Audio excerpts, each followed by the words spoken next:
Samantha हमेशा से सोचती थी कि उसके परिवार का घर साधारण था, कुछ भी खास नहीं। एक शांत पड़ोस में स्थित यह एक आरामदायक 2 मंजिला घर था, जिसमें एक सफेद पिकेट बाड़ और एक अच्छी तरह से बनाए रखा बगीचा था।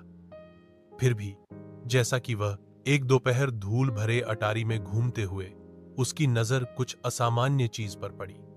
दूर कोने में भूली हुई पेटियों के ढेर के नीचे उसने फर्श के तख्तों के नीचे छिपा हुआ एक संकीर्ण ट्रैपडोर देखा। जिज्ञासा चाहने पर वह घुटने टेककर उसे खोला। नीचे स्थित छोटा सीढ़ीदार मार्ग एक धुंधले नम सुरंग की ओर जाता था। दीवारें पत्थर से बनी थीं और एक हल्की ठंडी हवा अंदर से फुसफुसाती हुई प्रतीत होती थी। दिल धड़कते हुए सामंथा सावधानी से नीचे उतरी, उसकी टॉर्च अंधेरे को चीरती हुई। सुरंग उसकी उम्मीद से कहीं अधिक लंबी खिंची हुई थी, जो पृथ्वी के नीचे मुड़ती और घूमती थी। वह हिला नहीं सकी। उसे यह महसूस हुआ कि वह अतिक्रमण कर रही है, कि कुछ उसका इंतजार कर रहा था। एक अनंत काल के बाद सुरंग आखिरकार एक छिपे हुए कमरे में खुल गई। दीवारें पुरानी किताबों की अलमारियों से भरी थीं, अजीब चमड़े से बंधी हुई पुस्तकों से भरा हुआ।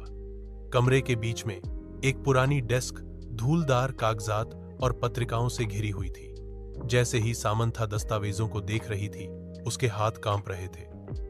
रिकॉर्ड डीएस ने मना किए गए अनुष्ठानों और गुप्त समाजों की बात की। उसके परिवार का नाम बार बार उल्लेख किया गया। जितना अधिक उसने पढ़ा, उतना ही अधिक उसे एहसास हुआ कि उसके परिवार का इतिहास गहरे रहस्यों से जुड़ा हुआ था। रहस्य इसे दफन रहना था।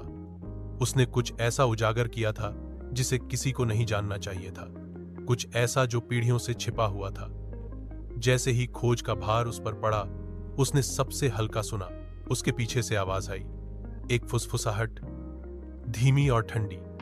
वह अकेली नहीं थी।